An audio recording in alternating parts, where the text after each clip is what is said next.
Alright, it's time to get this evil shroom completed. I did go and sand it down some. Then I added some more joint compound over the top. And then I'll have to sand down again. But while that's drying, we're going to work on the front here where the face is going to be. So, since the cap part is leaning back like it is, of course the face is going to be right there facing out. So the first thing I'm going to do is take my trusty Sharpie and I'm going to outline how I want the features to be. I want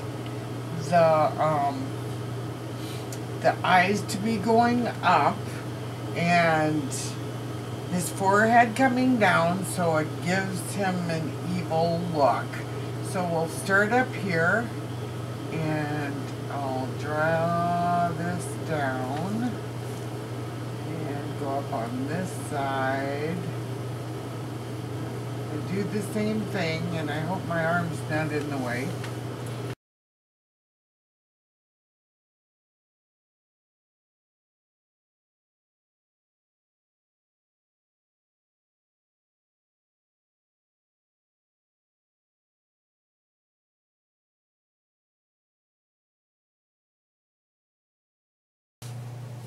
You can draw in some fangs, make them as big as you want, and I kind of curve them from the sides into the middle of the mouth. And I want that one a little wider. Okay. So those are just guidelines to follow. What I'm going to show you next is how we make it look like it grew out of the shroom. Now, an easy way to fill this in so it looks more like a face and not just something drawn on there. I'm going to need some more joint compound. With putting some on my fingers here, and what I do now is kind of go around what I have drawn on there. The reason I'm doing that is because I'm going to put some modeling clay on there, and I want it to stick, and it's going to stick once it dries.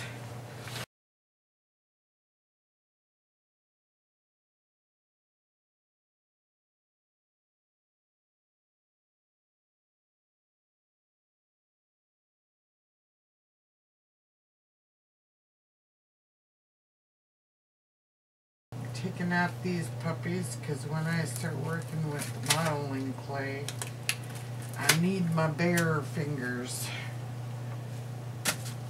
Okay. And I'm just using this air dry clay. Let's see, can you see that? No, there you go.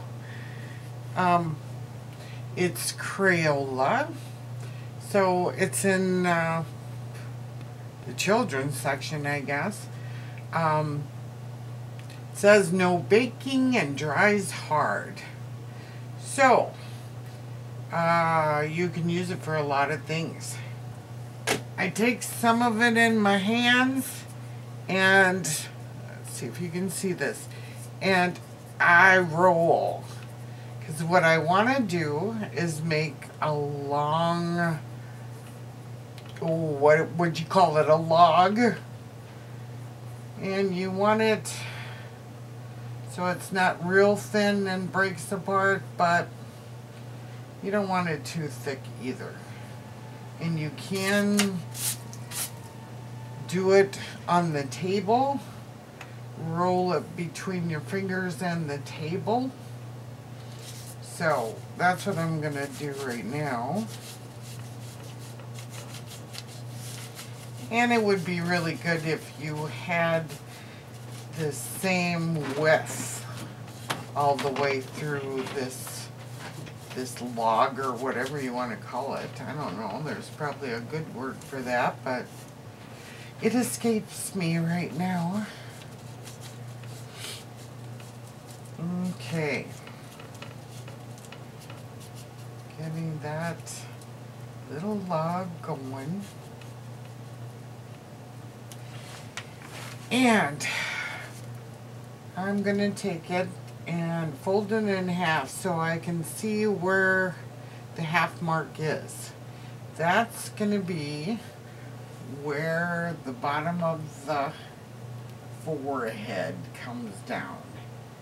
And then I'm going to follow the line of the eye, get to the top, and start coming back down, pressing in as I go. Okay, now we'll do the other side.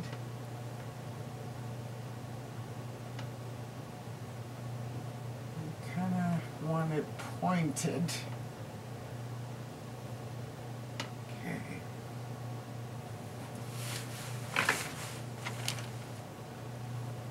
And squishing it in and trying to make the shape the same width. Taking some of that joint compound and going around that modeling clay. So I'm pushing it up to the modeling clay and going over the top of the modeling clay. The reason I'm doing that is so it'll adhere really well. So as it dries, it kind of becomes one.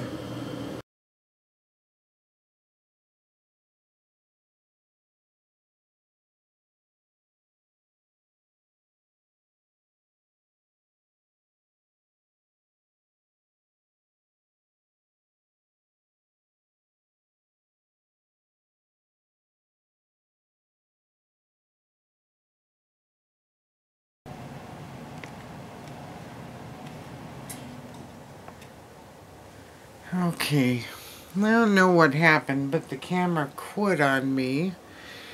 So, anyway, we did get to this point. We have the face on there.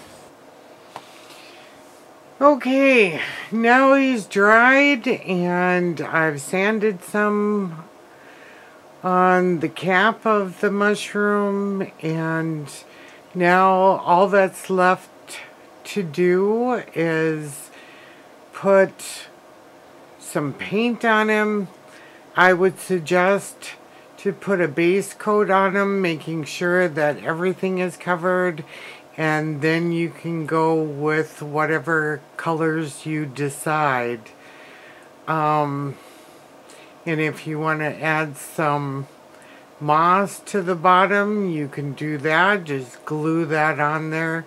Make sure that you have some kind of sealer on him so that he withstands the weather. We can take a look at one that was made prior to this one. We'll just scan over here. You could use those colors. It's basically a tan and a brown and a black. He had a base coat of a really dark green and then went over the top with a tan color. Of course, the black is used in the eyes and the mouth and the nose and around the edge of the cap. So there you go. Have some fun with that. Now you can make all the mushrooms that you want. Thanks for watching.